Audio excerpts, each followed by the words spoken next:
Hello there and welcome back to your Sanctum, the place where I show you all of my tricks while I pull them off live right in front of you. And as you can tell, I'm sitting in a completely different stool today because we're gonna be actually doing something different. As I said in the previous live stream, last week's live stream, we're gonna be working with the guitar once again to keep developing the ideas that got quite pushed forward last week in regards to the song that we're working on this particular project here in the channel. And so what's gonna be the plan? Well, I'm gonna be rocking my guitar once again, my trusty beloved CR guitar. It's ready to rock and roll. Has already the tuner on. I already kinda tuned it up, but also we're gonna be rocking once again my mini board, the one that I developed for studio use, based on Tonix, this bad boy over here. Why is that? Because I like to use my board for tracking down ideas in a way that is streamlined and avoids me from having to to do some finicky work with the mouse, because there's nothing more bothersome than dialing up guitar tones while playing guitar with something like this. So we're gonna be going hands-on for the vast majority of times. So with that being said, well, let's take a look at what we got today. Welcome back to Logic Pro 12. In front of us we got the project that we're gonna keep using, or we're gonna keep developing here in the channel. So before anything else happens, let's listen to the track as it is right now. Here we go, from the top.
Okay, obviously still kind of a mess. We got a very solid starting point. Let me get the guitar down so we can begin this session by kind of organizing the project.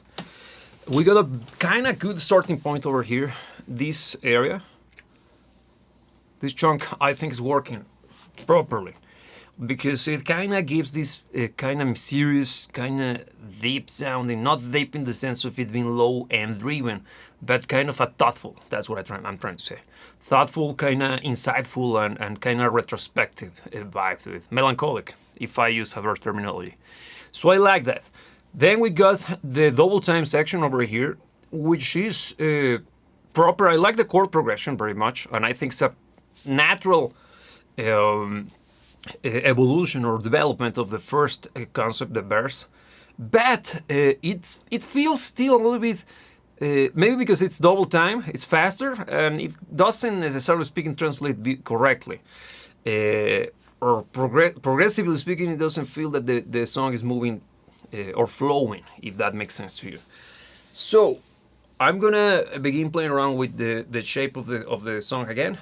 Another thing that I didn't like, I hated these percussions during the kind of dream-like sounding bears. Let me show you why. I'm gonna mute them out.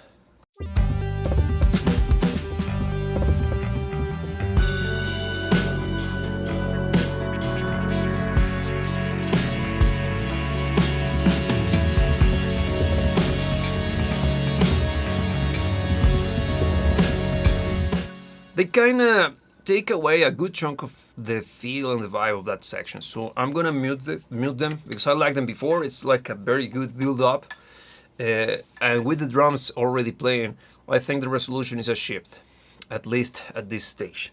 Now, I would like to extend this section. So I'm gonna do this. Remember when last week we worked with the arrangement rather than markers? We use both. We're gonna be using them both again because they are quite useful. So this is one of the benefits of this. I wanna copy the entirety of this section. Everything contained in this section because I wanna double it. I can do it easily. Instead of just moving every single thing over here by hand, I can simply duplicate this guy. Just holding Alt or Option, moving it somewhere, and then just pushing it back where we want it to be. Look at that. Now we extended the section with everything that comes with it. Fun and awesome. And being very honest, is one of my favorite features. So, why am I doing this? Well, I wanna see if we can add some extra guitars to add a little bit of extra vibe. And kind of expand a little bit on the ideas that we got already rolling, in particularly in the verse. And even I might consider doing something fun with the guitar as well during the introduction. Maybe using an Evo or something like this, to go full on 70s. So let's do it. First, let me pick up the guitar once again. And if everything goes according to the plan, the guitar should be in proper tune. Another thing, let me open up Logic because otherwise you won't hear anything. Over here in the studio, let me briefly show you. My main, my monitor controller over here is the D-Box by Dangerous Music. It's a fantastic piece of equipment. Allows me to, I have 5 different inputs running at the same time simultaneously. One of them is the input or the output straight coming into the interface, which means no latency at all. Because it's exactly what is coming in. The interface is the Antelope Audio, what's the name? Discrete 8, if you're asking. Very good. Synergy core. Then, but I also got the output of Logic coming out of through one of the outputs over here. Since I don't want to make it more complex for you, I'm going to simply turn off my monitoring, and both of us are going to be hearing the exact same. Which is more likely to be the case for many of you watching. So I'm gonna create a new channel, and I will do it over here. This is just a fancy way to do it, but I will show you and explain to you why. I'm just gonna click or press this button, and look at that. It created the channel. Why? Because I actually use this button to trigger the key command that creates new channel strips. And as you can tell, I have one blue that it stands for instruments. I got one that is green that it stands for not instruments, audio track, instrument track, which is the green one, and then the other one is the performers, the session musicians. Okay, now with that being said, I'm gonna create or assign the proper input. In this case, my guitar rig is connected to input 3 and 4 because we're rocking a stereo rig, and of course input monitoring, please. I'm gonna keep that on because that's a MIDI coming from the Moog. Remember what we did in the first session. And if everything goes according to the plan,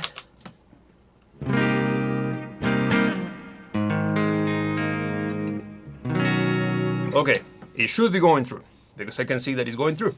So now I'm gonna change the name. This is gonna be GTR 2.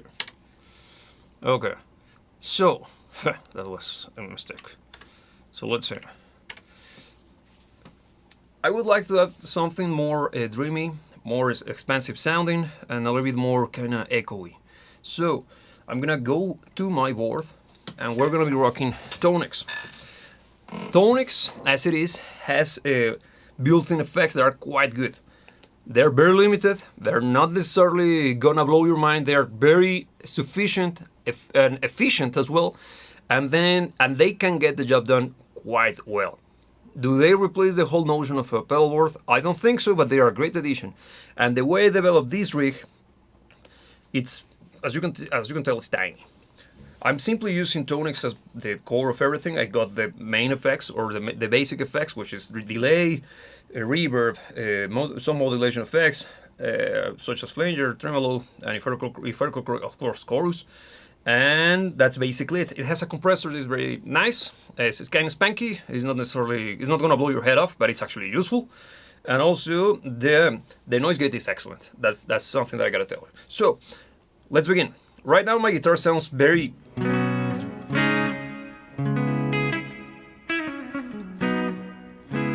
we got some reverb going, but I want to extend the whole thing.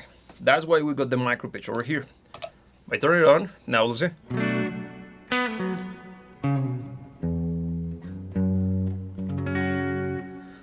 The micro pitch does many things. It can do delay, it can do modulation such as flanger, kinda, chorus, kinda, and it excels at doing the micro pitch shifting thing, which is Eddie Van Halen sound, right? But, and Steve Vai and many others. That's why I got it, because I happen to be a huge fan of both, and of all of those guitar players. So, but it has many uses, and I actually fell in love with it by using it in the studio in mixing environments. But now, let me show you. I'm gonna create a huge delay, so we can get something kind of magical sounding. So, I'm gonna use the alt mode over here, and I'm gonna extend the delay over here. Now, if everything goes according to the plan, okay, now we're starting to get somewhere. And you see that I'm extending a little bit the sound of my reverb that comes built in out of the Tonex model. I'm gonna work on it later. Now, I want to add more feedback, so we get more repetitions. So something like this, and also I'm gonna increase the mix.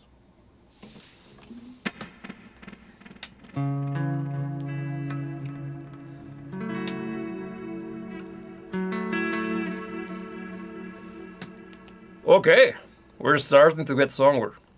Now, I want to try something extra. I'm gonna add more modulation to the whole thing. So I'm gonna go back to this guy over here, and let's say I'm gonna add depth to the modulation, and also I'm gonna change the pitch. And you can tell that by not switching this or not pressing this button, the knobs are going to work differently. So these guys are controlling the pitch. This guy is going to create a micro pitch for upwards, so he's going to increase the pitch upwards, and the other guy is going to decrease, he's going to detune it downwards, and both of them are going to create a nice effect. And you will see that the repetitions will, as time goes on, keep repeating themselves, but also the pitch is going to change with each repetition. Let me show you. Nice. I will increase the mix because I want to get something washy. So let's see.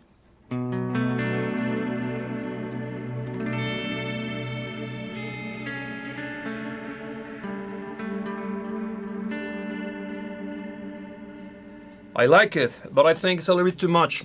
The effect, either I got plenty of it mixed in, so I'm gonna decrease the mix, but also I think I'm gonna decrease these guys over here, and also maybe changing the way that the modulation is taking place, the depth. Let's see.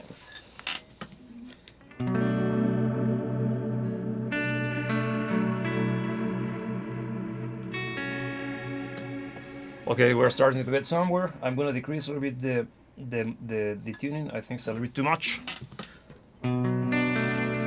Yes! That sounds great. Now, let's see if we can find a spot for this kind of sound. Let's see. I'm gonna begin from here. I don't know what, I will leave the introduction for later. So let's see.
Okay, I kind of think that we got something going, but I'm gonna increase the input of my guitar. It's not as loud as I would like it to be, so I'm gonna just push a little bit more the preamps used to fit the guitar in.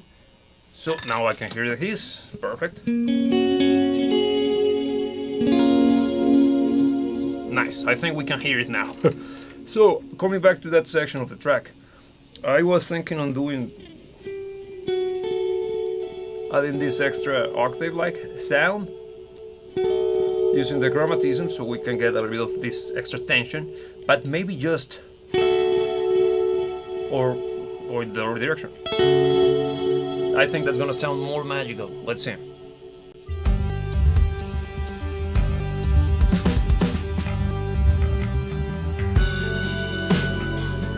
I'm gonna get myself a click.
Okay, I think I kind of like that. It's not rocking anybody's boat, but it's starting to add some flair to it. You can tell that I didn't record. Why? Because we're gonna take advantage of one of the features that were added in previous versions of Logic, which is the flashback, which is nothing new for those of you who have been rocking Logic for a while when it comes to MIDI. Because what flashback does, the flashback function does, is usually found on the MIDI elements, which means that you could be playing your keyboard and Logic was tracking the entirety of the time what you were doing. So it was basically recording without recording. And you just simply press the command, which is Shift R, at least on my personalized or custom key. But I think that's the default. And magically you will get the recording there.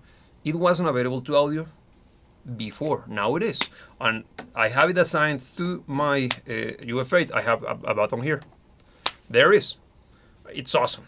It's a feature that I like a lot, and that allows for quick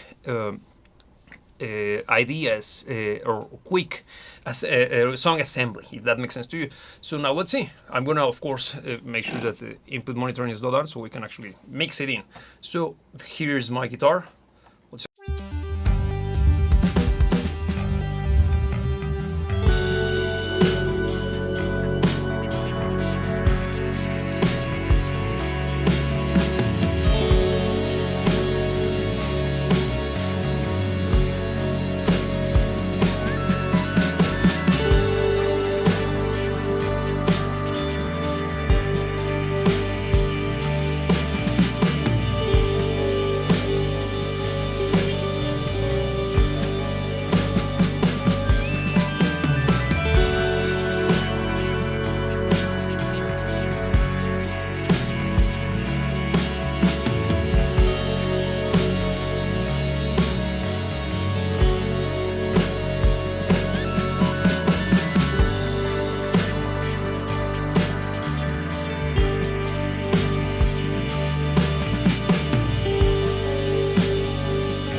Quite nice. Okay, I love the sound.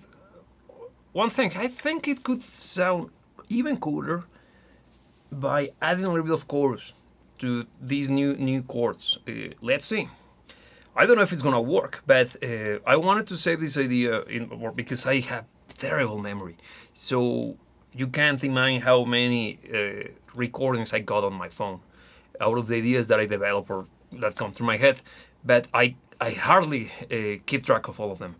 I even had issues remembering names, for real. There is something funky going on with my head. But regardless, I like to always save these kind of ideas because they can get away from me quite easily. Now that I got this down, I'm gonna go back to the board and I'm gonna see if I can find a better sound. Because that way I can simply replay what I just did. Here we go, taking a look at the board. So, what I didn't show you that. This guitar has a split coil function over here. That's why the tone became much more cleaner. Let me turn on the input monitoring, of course. That's with the input, the split coil on. Regular coils.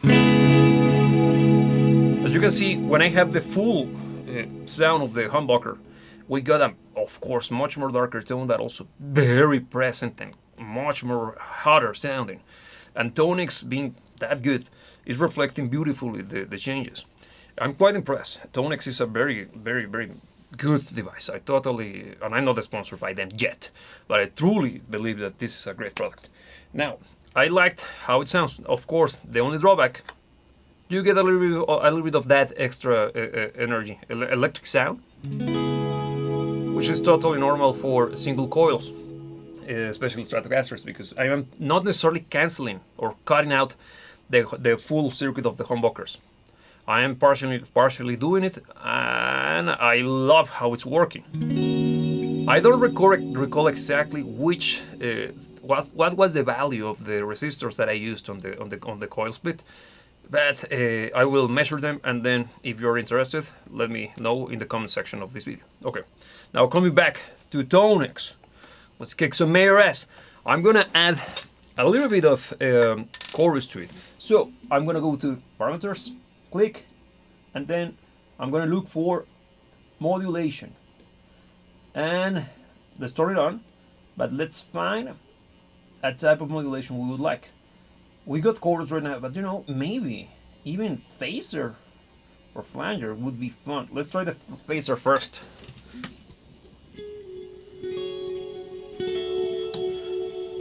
Okay, let me blend it in. Also position, very important. Right now is post amp, similar to what you would do with a loopback on your amp. I'm gonna put it at the very beginning because I want the preamp to be part of the sound.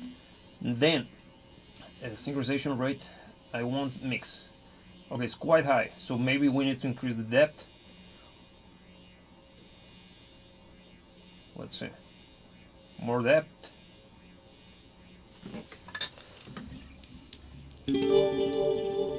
Okay.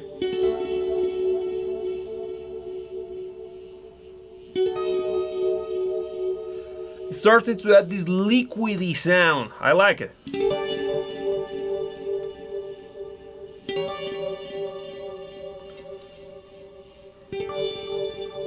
Nice.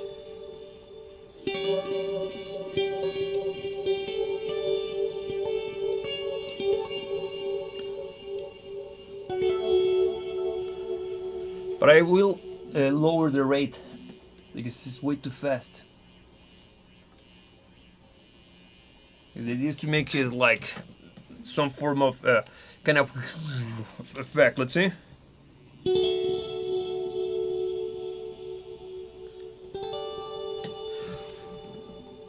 Let's add a little bit more of it, and also I think I'm gonna increase the level. Okay.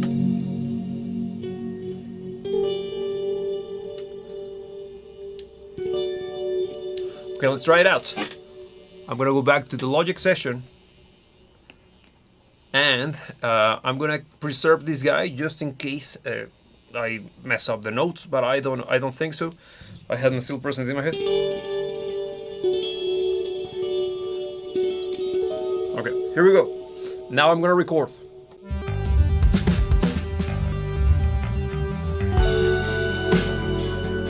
It was backwards.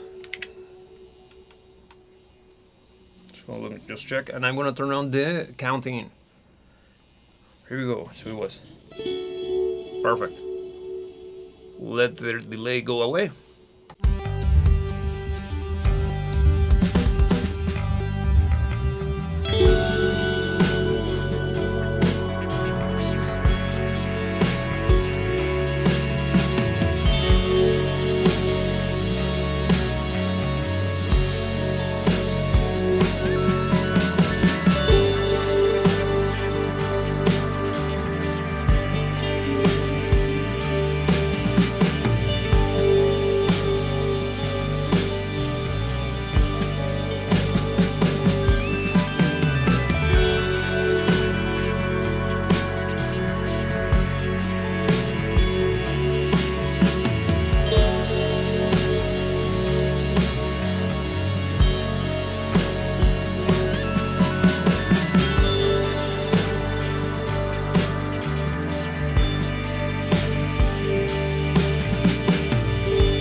Okay.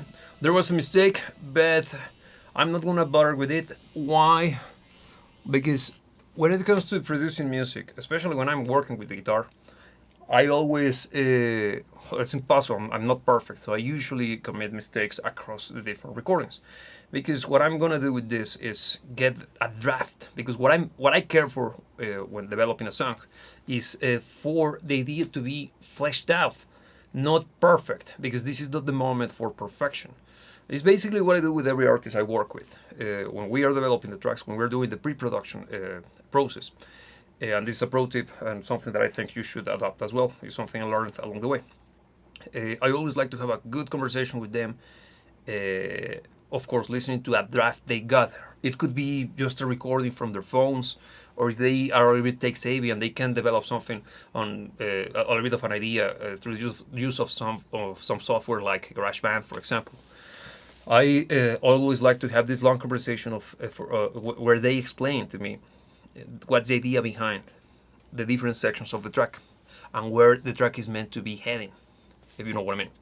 So then we move over to a pre-production phase or pre-recording phase in which we work on the songs using the references that they provided, in which we establish tempo, very important.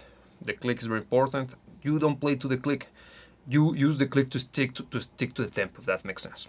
Or it's very different.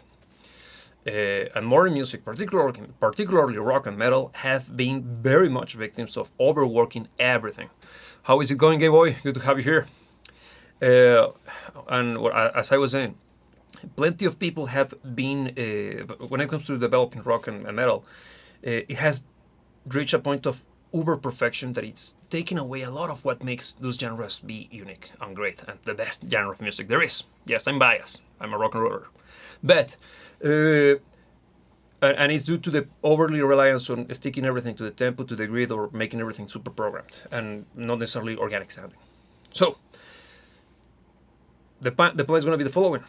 I'm going to be developing the idea regardless of how good my playing is at this point, because once I get a proper song or an actual idea that sounds like a song, or we should take it to as close as possible to the song, I will then re-record all of the guitar parts, but properly and with the care that is needed.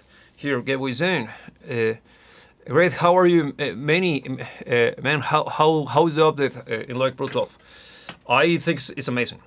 Of course, I am a huge Logic Pro user, but I can tell you that it's very good, but basically it's going to be based on how you use it or what kind of music you produce with it. Let me explain. A good chunk of the new additions or new features are these guys, the performers, and we're actually using the performers. And also this section right here, the chord. It's not performers, sorry, it's session musicians. For whatever reason, session players. I always mix up the names. Everything that you see here in yellow was created by Logic, not by me. But it's created by Logic following my instructions provided, that I provided over here in the chords. This comes from the previous versions, okay? The chord element. But now I am able to use, and I did all of this using my guitar recordings coming in. Not me going down there and messing around with music theory.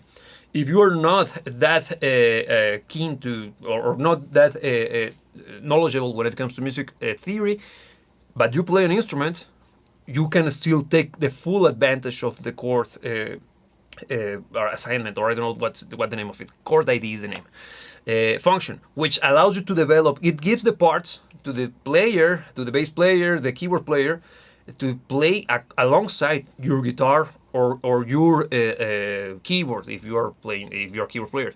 I think it's fantastic. The genres added to those session players have been expanded, and you got, for example, we're actually using one over here. Rob, how is it going? Good to have you here as well. Everybody's late, or I think I went too early. But coming back to what I was saying, for example, here, Game Boy, we got this section over here is actually this is the synthesizer, okay? This is going to be a little bit of a catch-up mechanic for those of you who didn't have the chance to take a look at the different versions of the previous live streams. This Moog MIDI is actually this guy over here. I'm controlling an analog synthesizer using the virtual performer, the virtual player, which is following the instructions that I provided to Logic with my guitar. That's goddamn crazy. Wrong meme, but I love it because it was this. It is that good, and I'm quite impressed. Some people are kind of bitching about it because it's missing extra features such as Era 2, which I totally agree. Era, I don't know what the pronunciation is. It's a very cool, not software. It's kind of like a protocol that allows you to do all sorts of crazy editing, such as pitch correcting, but real time. Luna has full access to it. Logic has access to it, but you have to run it on the previous, what's the name? You have to run it through Rosetta, which I think is already gone, because it's running on the Intel version of Logic. I don't think it's taken out of the equation. It's simply being updated to work on this new version. Why is it taking long? A little bit of my software developer background kicks in. It's being built from the scratch. The architecture being rocked by the new Macs is probably, you heard of it, is the silicon, Apple Silicon. And those guys are rocking a completely different architecture. And it's gonna take time. Here, again, we're saying, amazing, Alan, thank you. Can you open the piano roll? Of course, let me show you. Which section? The pads? Because I got a keyword here, over here. Look, right now we don't have a piano roll. Let me show you. What we got here is the session player editing window. It's MIDI, okay? But it's not necessarily speaking MIDI by its own, because this is controlled by Logic. But don't be fooled by this. Let me show you.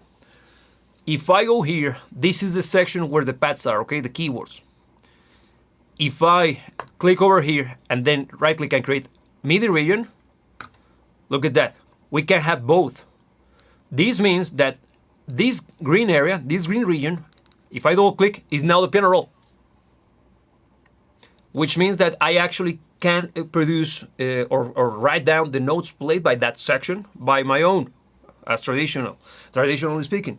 But also, if I go here and I click on any of these chords, for example, this section, and then convert pattern to MIDI region, bada bing, bada bang. Look at that.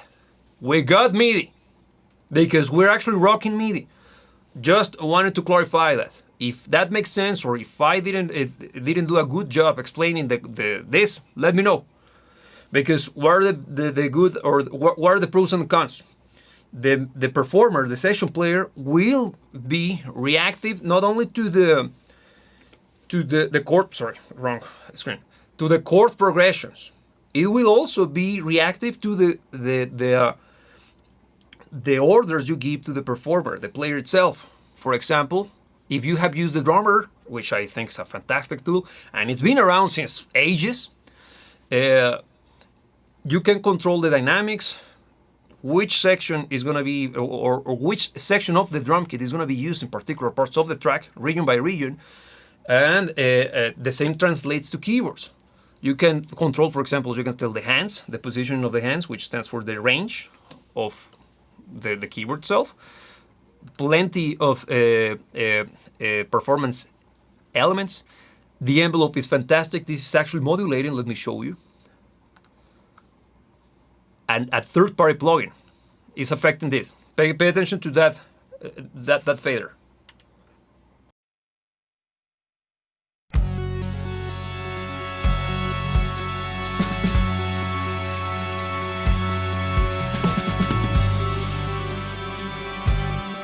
That kicks major ass, man. I love it. And of course, if I turn any of these yellow regions into MIDI, I can now manipulate into my own taste. Here Rob is saying, some people always moan because it doesn't make a cup of tea for you. Yeah, they are expecting, or they are always hoping for any software to be the one to rule them all. It's impossible, and especially when you consider that there are plenty of moving parts that are behind Logic. The fact that it's compatible with plenty of old projects, including projects from GarageBand, already tells you that this is not an easy fit.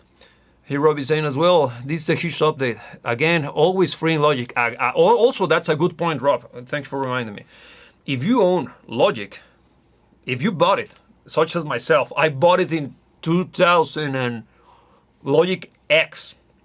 I bought the license in 2013, I think, or 12, right after it got released. I haven't paid for any update since. It's insane. Also, if you don't have access to Logic or you don't have a license, now they offer a subscription to the service. I am not a fan of subscriptions by any means. I think they are insidious and evil, but if you are trying to decide if you should use it or not, that's a way to go, because you have they give you 30 days free trial, which comes with Logic, Final Cut, and all of the different pro software that might not be of use for you. But me doing this whole YouTube thing as well, it comes in handy. I also own a Final Cut copy anyway, but wherever, the updates are free. Now, let's keep rocking. Let's see what we got so far. Taking a look at the software at the screen now. Let's see. I'm gonna press play from the top, and we're gonna see if this edition, this guitar section is working.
Okay, Okay, it's starting to shape up.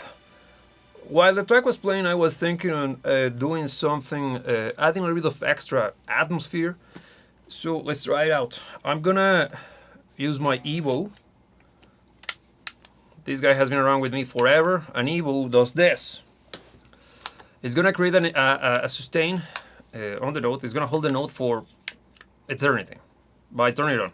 It has a light and it has a battery. And ever since I got it, if you happen to own one, the lid sucks. I haven't found a way to keep it closed, but kind of gets in the way. But whatever. I'm gonna try to use this guy because I think with the sound we got rolling, could be possible to do some kind of mysterious, kind of Pink Floydy sounds with the use of this guy. So first, let's take a look at the session once again. I'm gonna create a new track. Ignoring the mistakes, of course. I'm gonna double this guy. Why? Because I'm gonna simply call it bow. There is. That way I know which is which. And I'm gonna make it audible once again. Coming back to the guitar, since we're gonna be rocking the Evo, I'm gonna go back to humbuckers, and Evos tends to work better with this pickup.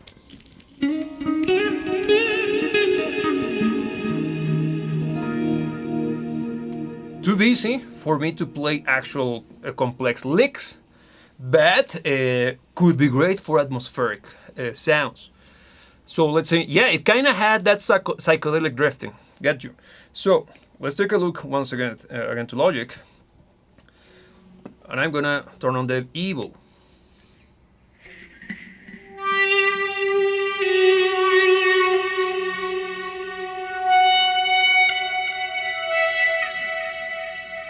Yeah, I think we can work with it, but let's see, maybe by adding a little bit of overdrive to this sound. I'm gonna use my trusty, obviously, TS9.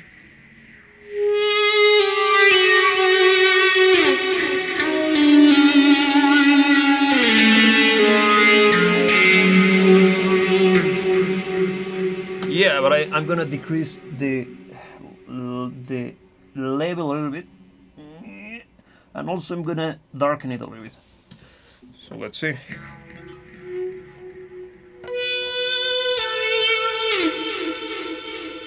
Way better, right?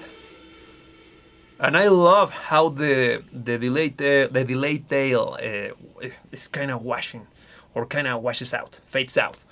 So let's see. I'm gonna F around. Maybe the beginning. Sure. Let me see what was the key.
that bad.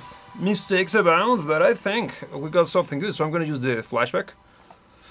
And as you can see, the keyword is, or on the screen, you can see the key commands that used. I have simply assigned them to the UF8. If you don't know what that is, UF8, like, shit.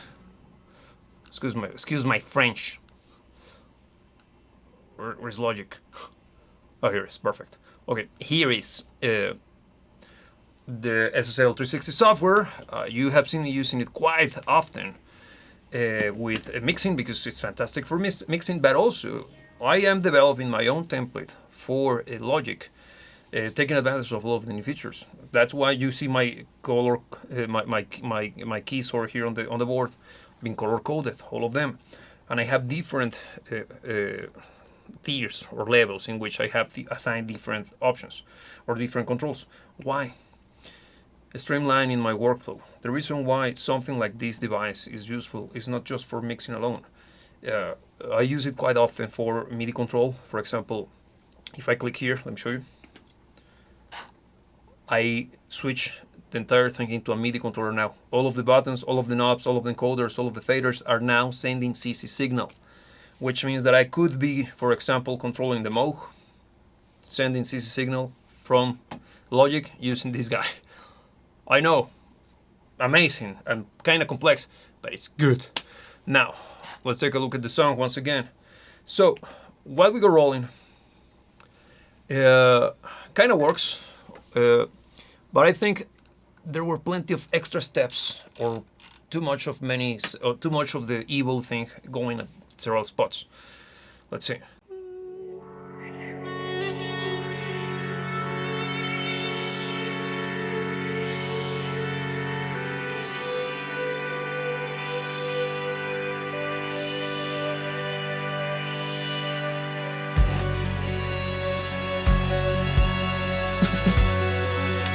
You know what? I'm gonna be dropping markers because I think there were some actual good moments. Let me find my marker.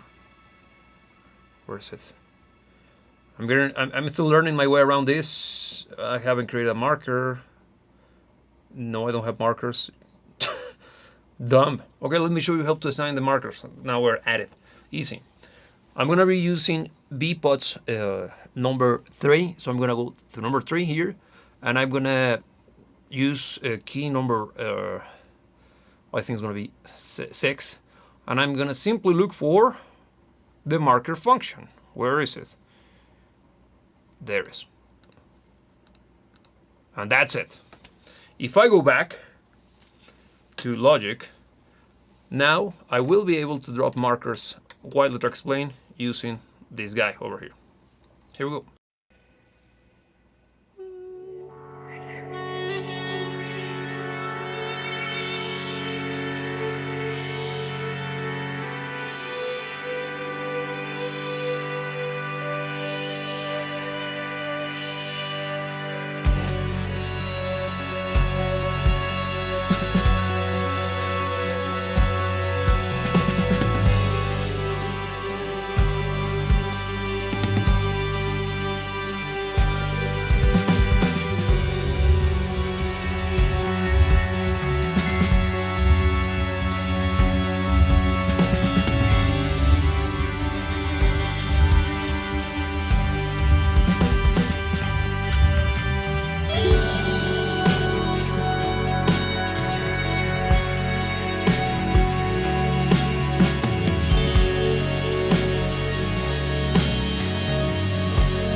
Okay, I'm gonna get the guitar off my lap so I can work a little bit better with the mouse.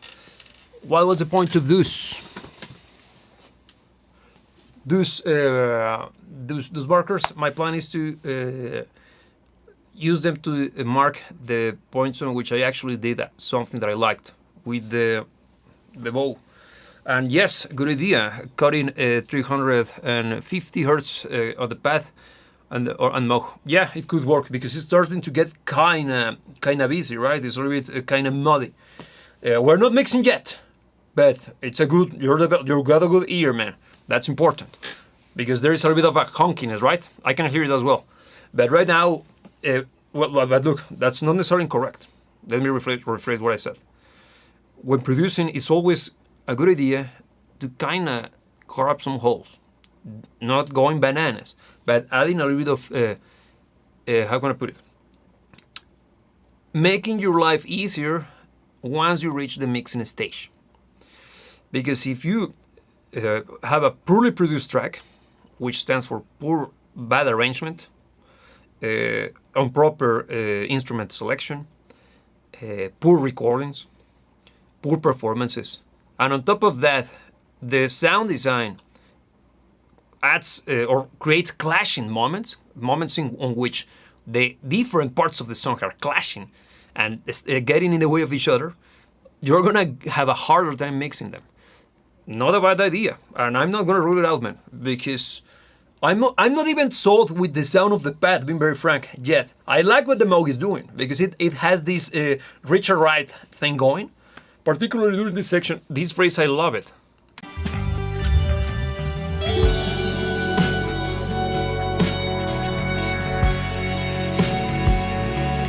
That sounds super Pink Floyd. It sounds like Welcome to the Machine. Amazing. I happen to be a huge fan of those guys. The thing is that the pad, the one that is playing those kind of have that nosiness and kind of rumbliness that might even it might be produced by the bass, being very frank. Here again by saying, I love the whole part which you made. Thank you. But I think we can make it better. Let me explain. I happen to be a huge fan of Yngwie Malmsteen, the guitar player, and he once said, and I totally agree with him, he has problems with the concept of less is more, because it makes no sense. More is more. And that guy is renowned for being a shredder. That guy plays like he's going out of fashion. He's way too fast, he's way too good, he's way too pristine, and it could be daunting, and I can see why people don't like his stuff. I get it. The thing is that they only have heard the stuff in which he goes bananas. He has plenty of great music. He's a great musician. But more is more is correct. And in this case, more is way too more. Let me explain. I know that made no sense, grammatical speaking.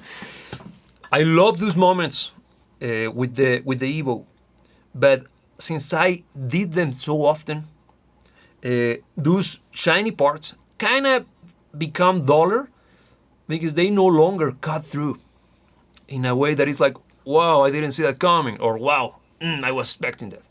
Especially because we're dealing with very long sections. I wanted to use the markers, or my plan with the markers is to go straight to those moments on which I think we got some gold. Let's see. And also, look at this. I'm using the controller to move across markers. It's basically key commands. Let's see. Let's listen to this section.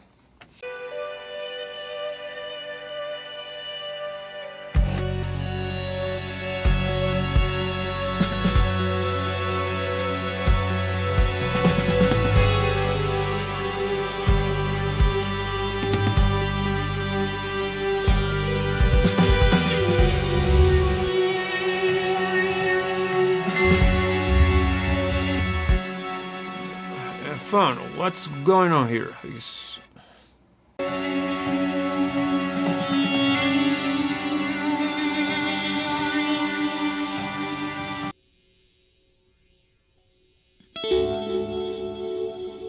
Okay, this is very weird. Evo guitar tracked my microphone. This is the microphone. It's not the guitar coming through. The hell? Let me check, and it says input 3 and 4. Let's swap it for a different input. I'm gonna try it again. This is very weird, because even you can tell that the you can tell that let me go back. The icon over here is telling me that it's a mono recording. It should be like this, stereo one. What happened? And I can clearly read here 3 and 4 because I actually duplicated this guy. This could be a bug. Let's see. And look, this could have ruined a much more or a very good performance because I got fooled by this guy. Let's see what happened. I'm gonna pick up the guitar once again. I'm gonna then also turn on the input monitoring. Okay, now it's working. Okay, we will have to do it again. Beth, let's at least listen to what I did since we captured the entire thing. Of course, input monitoring is on.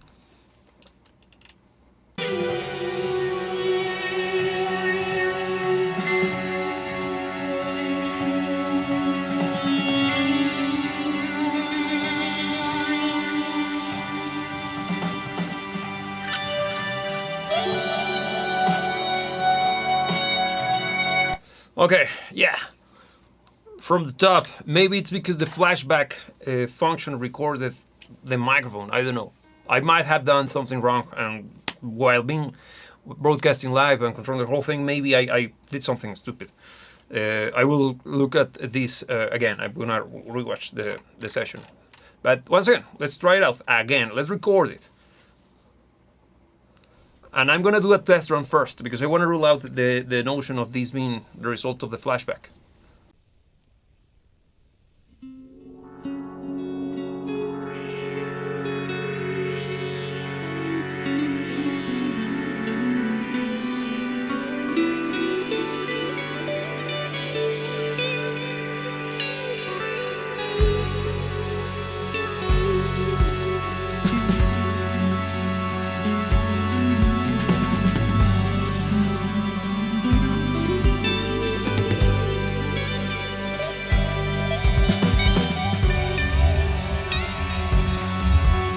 Let's see, just moving around.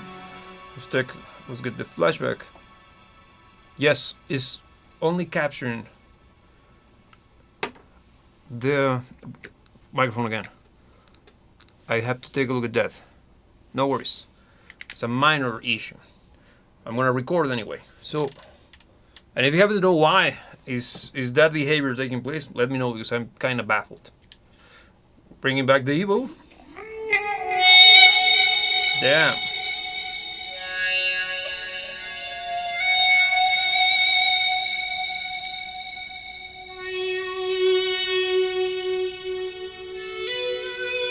Here we go, from top.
Okay, now it worked. It recorded correctly.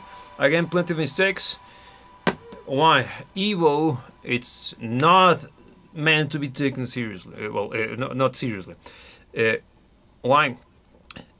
It's something that's very much a tactile experience, because it's really reactive on how far or how close you are, or I'm talking about the proximity of the device to the strings, and also how hard you tap on the string while the track is playing. Why? See what happens. If I don't tap on anything, no sound. But if I go here, this thing's not developing the energy by itself. You need to kickstart it. That's why you need to hit or tap, hammer on the strings. And you saw that there were points on which the volume went bananas. Again, right now I'm not focusing on my performance. I want to get ideas going, and I think we got a very good recording. Again, plenty of mistakes, but I think it's much more minimalistic, and it's adding a little bit more of that vibe, because I think there could be some vocals later on. Let's see.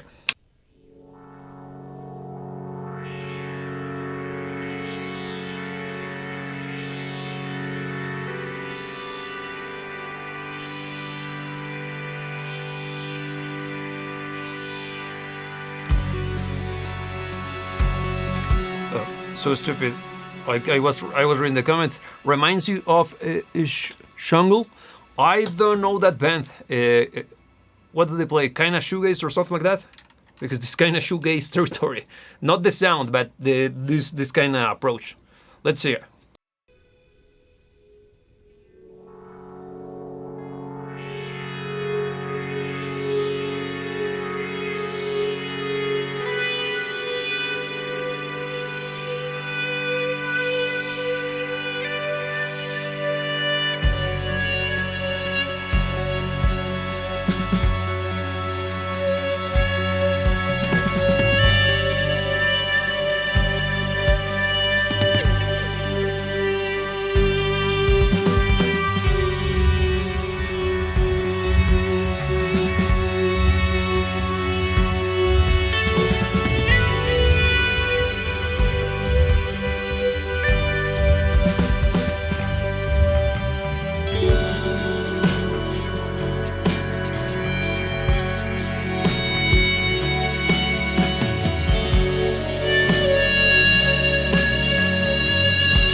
Okay, I think this was a good run.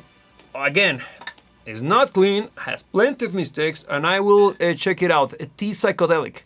Yes, I'm gonna give it a look. Coming back to the project, I like this foray, this new take on the guitar. It has mistakes as well, because I'm still getting used to the chord progression. The scales are kind of funky, I gotta tell you, because they move quite dramatically, even though we are dealing with just a 2-chord progression at this point. I'm gonna put it like this: it's not just blues scale or minor scale, and you will get away with it. There are some shenanigans happening there, but we got a good ambient, kinda. It's not ambient music by any means, but it's very psychedelic. It's starting to take me to think of Pink Floyd, but also a little bit of Genesis and Yes as well. The three bands being some of my favorite.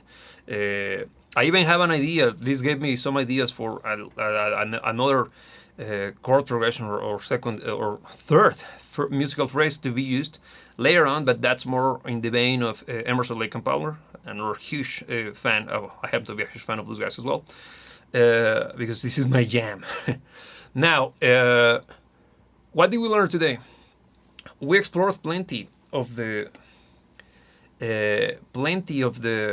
Also has jazzy elements to it. Now, we explored not that many features coming from Logic, because I decided to show you some of my uses for the pedal board. I think we can expand quite a lot with it, and see how far we took the track forward. We took advantage of some of the arranger elements of Logic, which are very useful. That's what allows us to extend this section we worked on, the verse. But next week we're gonna go full on developing the track, because I will keep up working with the guitar with you, but we're gonna be adding new sections so we can extend the track. Because I even have ideas for not lyrics but vocals. You probably saw me while the track was playing this last chance, kind of opening and closing my mouth while the track was playing, because I had some ideas for vocals got in, particularly here in the introduction. After the introduction, because the introduction could be even some drawn out, weird, eerie, kind of spooky vocals. Imagine something like surrounding you, like phantoms or phantasms or ghosts, if you wish. If you want to go more kind of whispering to you through the ear. Yes, something. Oh yes, also has the James Bond kind of thing, because there is a chromatism. This thing. That's why it has that James Bondian kind of vibe. Because the James Bond theme is basically using a chromatic scale. That's why this one is following a chromatic scale in one of the chords. Particularly here, when I was doing the... Let me get the sound.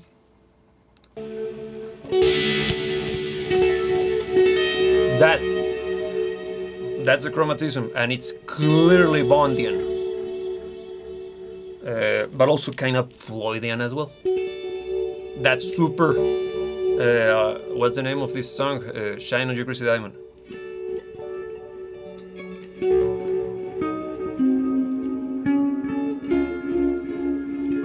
Yeah, that could be cool.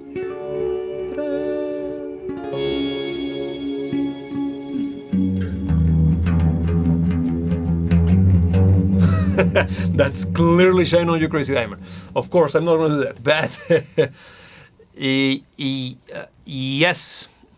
Oh, I can read this. Let me get closer. It's minor, yes.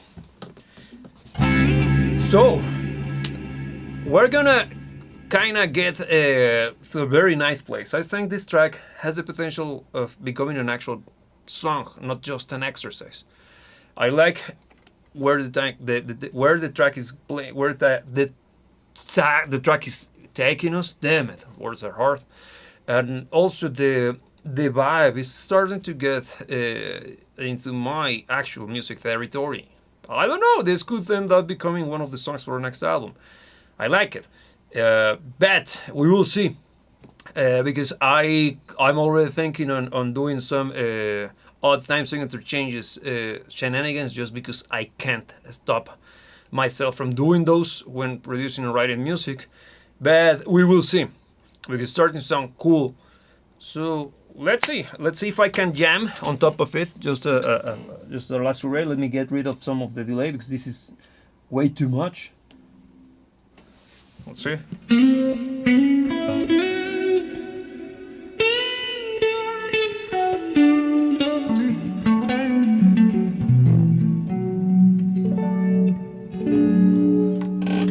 Lower the guitar, and I'm gonna create a new track just for this buffoonery.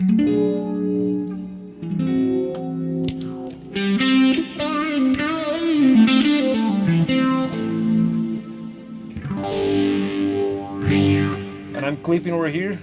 I knew it. I'm gonna lower the input of my guitar. It's 4 and 4, 5 and 5. Good. Okay, now let's see. Let's try out. I think it's gonna be a mess. Bad for the Emperor from the top. And let's see. And one thing, I like to always jam with my guitar, particularly because sometimes you can develop good melodies. Me being a singer first rather than a guitar player, the way I see instrumentation is usually more towards melody rather than instrumentality, or you know what I mean, like doing the shredded thing. So let's see.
Okay, there were tons and tons and tons of chord balls thrown at me during that section, but wherever.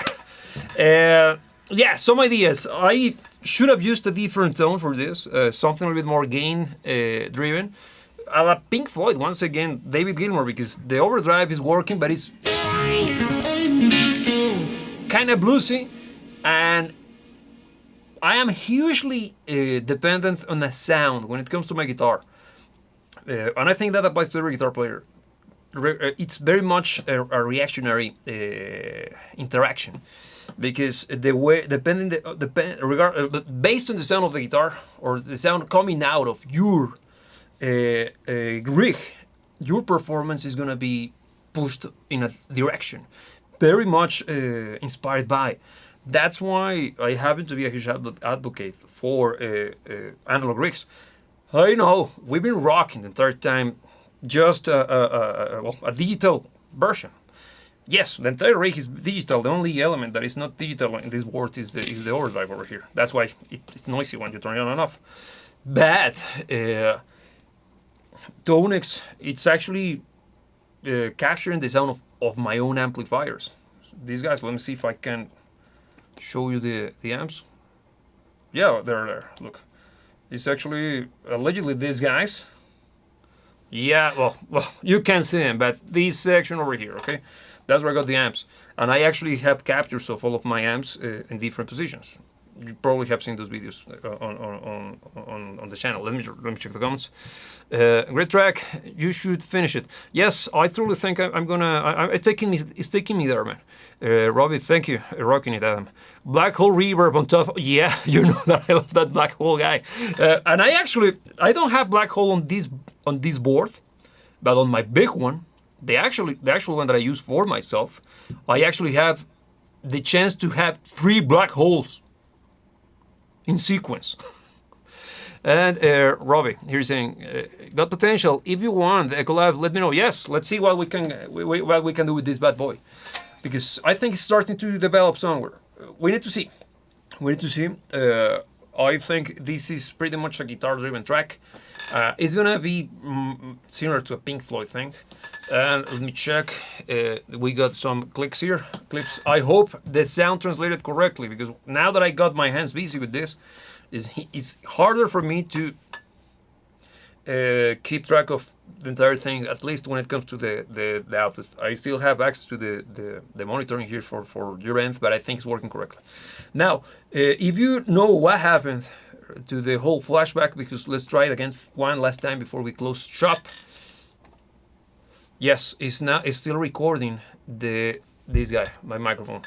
Don't know why. I will check the manual. Maybe I'm doing something wrong, or maybe it's just a bug. But whatever, because it did it correctly the first time. So, as usual, thank you for joining. Thank you for watching. Stay tuned and keep an eye on this channel, because we're gonna keep working with this project next week. And also, if you are, well, I think I'm not necessarily speaking to the right audience, but tomorrow I'm going to have a live stream on the music analysis channel, on which I'm going to be explaining all of the elements that are part of mixing music, but for an audio file, from the perspective of an audio file. So I'm not going to go technical. I'm going to explain the techniques and the uses and the terminology, but for audio files. So if you happen not to be, well, you are watching this, you are on the technical side of things, but if you happen to know someone who loves music, but it's always making those kind of nonsensical explanations for why music sounds the way it does, you can send them my way tomorrow. Thank you very much. Okay, I'm gonna drop that channel. Well, look for Barden Music Analysis. I'm gonna get it here for you. It's the other channel. Here is. Just give me a few seconds. So I'm getting the link. Where the hell is it? Oh shit. Here it is.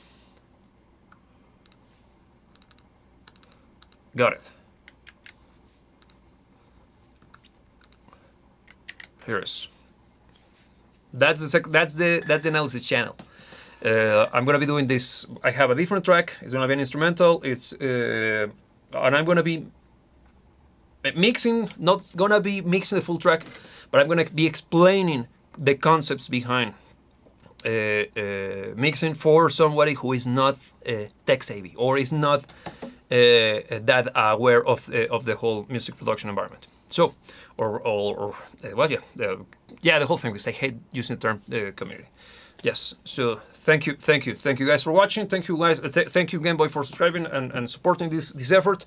If you have any question and you happen to be watching the rerun of this live stream, please drop them in the comment section down below, because I do read them and try to keep up with all of the proper comments, because in the previous video that I released, in which it's an excerpt from one of the live streams from this session, in which I'm explaining some of the sequencer. I forgot to mention that Game Boy as well is one of the new features. The sequencer over here now has randomization. This is new, and it has plenty of controls. I'm actually even controlling a plugin using the sequencer, and yes, and it's working like this. Okay, Jesus Morphy, and I have been harassed by 2 guys on that particular video, kind of implying that I don't know what I'm talking about. But wherever. It might be just bots, because I find it funny. But whatever. So, please feel free to subscribe. Please feel free to join. Let me see, because I'm learning my way around this software, this hardware thing. Yeah, perfect. And like, don't be cheap. It's been for free for the entirety of time. Subscribe if you want to keep this kind of videos or information coming down your way. And also, stay tuned, because this week I'm also releasing a video on this channel, production channel, on which I am actually producing a track from start to finish, inspired by the sounds of the video game franchise Resident Evil. And I actually did it in a very ambient-like sound or approach, minimalistic as all F. That's why I had this bad boy here at hand, because I actually shot the video yesterday, and I used this guy, the Evo, and I am rocking the big board on that one, and it sounds very cool. I think you're gonna enjoy it, and you're gonna learn from it, because I'm also using some features from Logic, specifically speaking, one of the samplers, Sampler Alchemy, which is excellent. So stay tuned for that one. That video is dropping on Saturday. So with that being said, as usual, as every single time I do, I gotta remind you that you should never let anybody tell you what to dream about, and remember that I will see you when I see you.